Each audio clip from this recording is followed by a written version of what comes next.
Hi guys, Paul UK Reefer, welcome back to the channel. I thought I'd just do a quick video about redundancy and emergencies in reef tanks and what can you do to safeguard your livestock and your corals and your investment.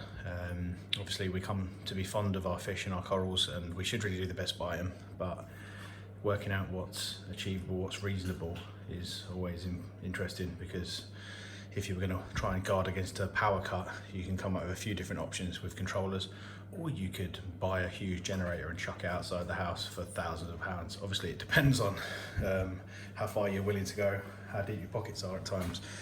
So with the Sea Max Nano, I've now got quite a good head of coral in the tank and some fish, and it's worth a bit of money, and obviously it's become sentimental to me and the family. So I want to do what I can to try and protect them in case of equipment breakdown, which inevitably does happen in reef tanks. So I've chosen to go along the route of, well, firstly, the DD power controller that we've got there. That's an independent controller that you plug your heating and or fan into, or cooler into, and it controls the temperature for you using one of these heat bars.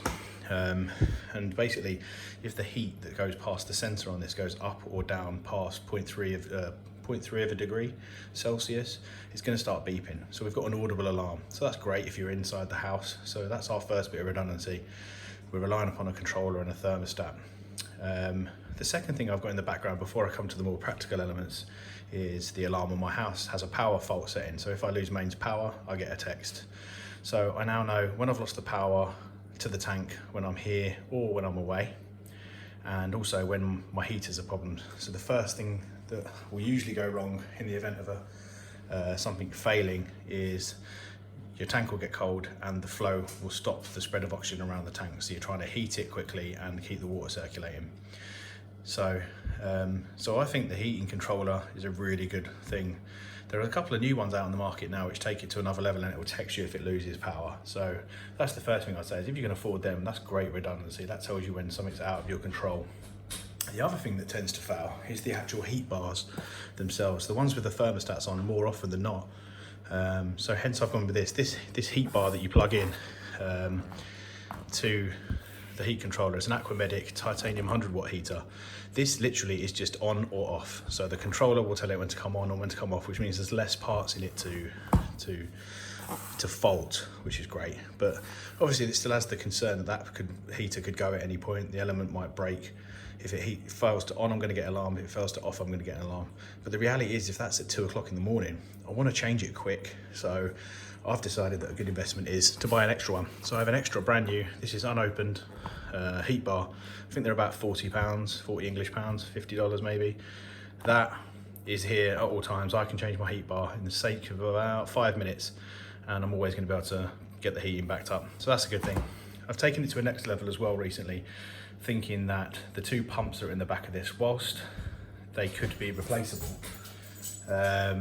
with other models, the Max Nano itself is all controlled with one control panel with these types of plugs on. So whilst these pumps themselves are probably easy to source with a normal socket on, the ones in the Max Nano are slightly unique with the power supply on. So yes, we can go and find an alternative pump and then replumb it and do all the rest of it. But what I decided is I'm going to get hold of the main supplier and plug out to Oasis in Manchester. They're a Red Sea supplier. They've got me in stock a replacement skimmer pump for the Red Sea Max Nano and a replacement return pump. And they're brand new. They're in the box and they cost a sum total of £33 for the skimmer pump, I think, and £25 for the circulation return pump. So for another £58, I've now got a replacement heater. Well, that was 40 quid, and £58 for replacement pumps all round. A light can go out and we can wait until the shop's open because it's not going to kill anything. But heating and circulation are the things that will kill your tank first. So for probably just over £100, I've got the main components of the tank there as a backup.